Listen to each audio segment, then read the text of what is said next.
On the occasion of Narada Jayanti, let us pause and reflect how much we really know about the great sage Narada. Now, whatever we know has been colored by what we have seen in the TV serials and the movies. A comical sage saying Narayan, Narayan, coming everywhere, spreading gossip, and sometimes even creating discord between people. Well, the truth is far from this. So let us hear his story today. Sage Narada is the Manasaputra or mind-born son of Lord Brahmaji the creator. He is a Deva Rishi. But as a part of evolution, he too had to undergo many births. In one of his previous births, he was a Gandharva by the name Upabharana.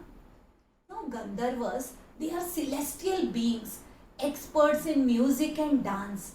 And so it was that Upabharana would wander about the universe with his musical instruments, spreading music and joy wherever he went. He was very diligent in the pursuit of this music. However, he fell to temptation of the senses. Seeing his distraction, Lord Brahmaji cursed him that he would be born in the lowest sections of society on earth. And thus, a little boy was born to a servant woman. This Narada was a Dasi Putra in his birth on earth. This lady brought up the boy single-handedly.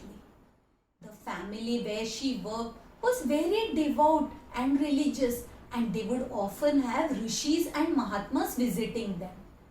In fact, during the Chaturmasya, which are the 4 holy months during the rainy season, where people undertake many vrats and fasts and austerities, there would be a group of rishis who would visit the village, camp there and stay in this very house where the boy's mother worked. Then they would conduct satsangs and discourses. The little boy was given the responsibility to serve the rishis, to take care of their needs, to feed them and look after them. The rishis were so impressed by this simple, humble, obedient boy that they took a liking to him and they told him to sit in all their satsangs. So morning, afternoon, evening, the boy would hear about the stories of the Lord in all the Puranas, and his mind began transforming. After the food was served to the rishis, he would take the leftover food and eat it as prasad. So his mind got further purified and he became rooted in Bhagavan. Now, as the Chaturmasya drew to an end, the rishis went away.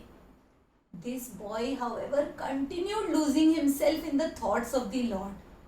But one day, his mother, who had gone to the forest, got a snake bite and she died. This incident would have shattered anybody else in his place. But the little boy began thinking, oh, the Lord has taken away my mother, so it must be for my good. Now I have no one in this earth, so the Lord has to take care of me. I will surrender myself in His hands. Thinking like this, he started moving out. He went over mountains, across rivers, into dense forests, and wherever he went, some kind people would give him food and other basic needs, and these he would accept as the gift of God. One day, in a forest, he saw a banyan tree, and suddenly there was an urge in him to sit under its shade and do dhyana, which means contemplation and meditation upon the Lord. He soon lost himself in this meditation and suddenly got a vision of the Lord. He was in ecstasy, and then suddenly the vision disappeared. He opened his eyes. He was like a fish taken out of water. Gasping for breath, he began searching for that Lord once again. But he couldn't find it. Helplessly, as he began searching, there was an Akashvani, a voice from the heavens, which said, Son, you will not find me again in this life. I just gave you one vision to create a longing in you. Now, continue praying, continue chanting, worshipping, meditating. Purify your mind further.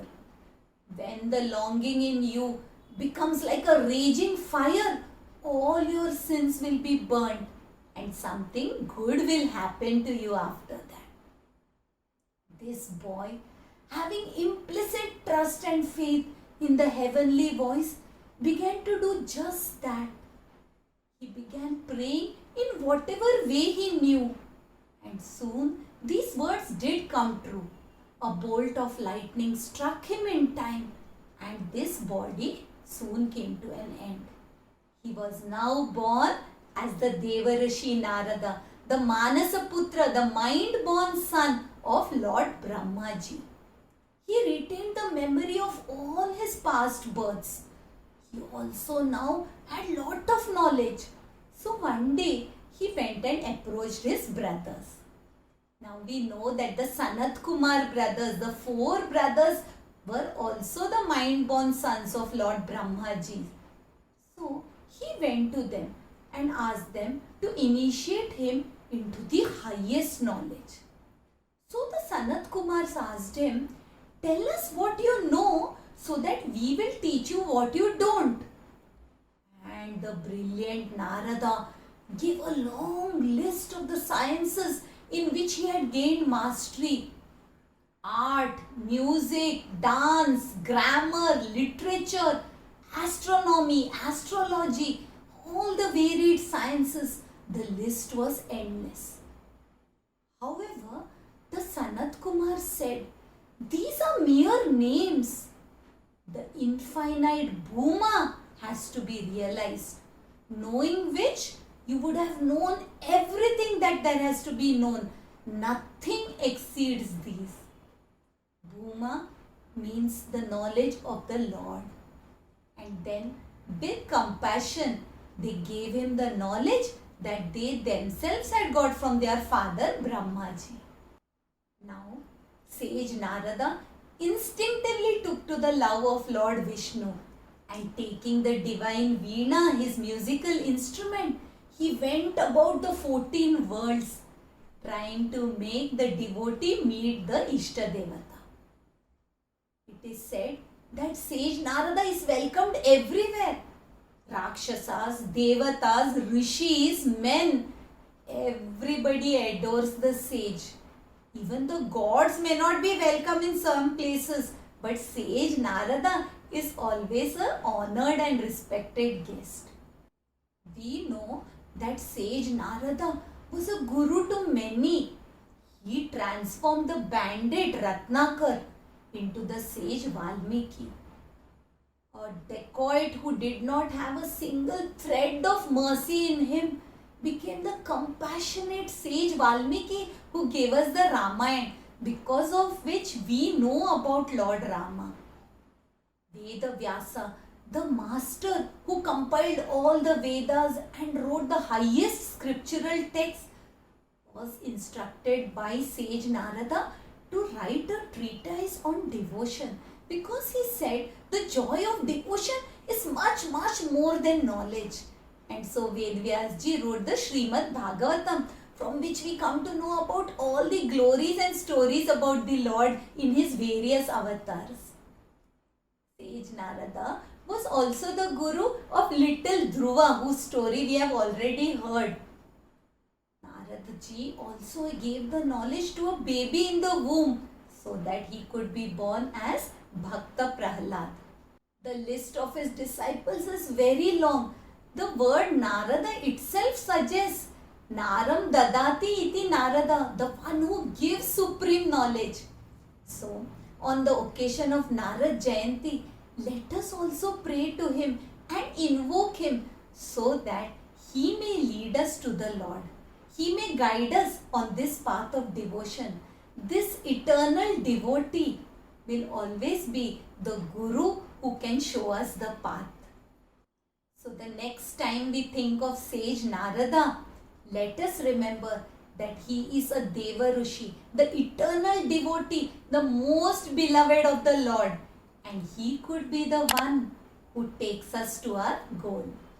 If you like today's story, do share it with your family and friends. I will be back next Thursday. Hari Om.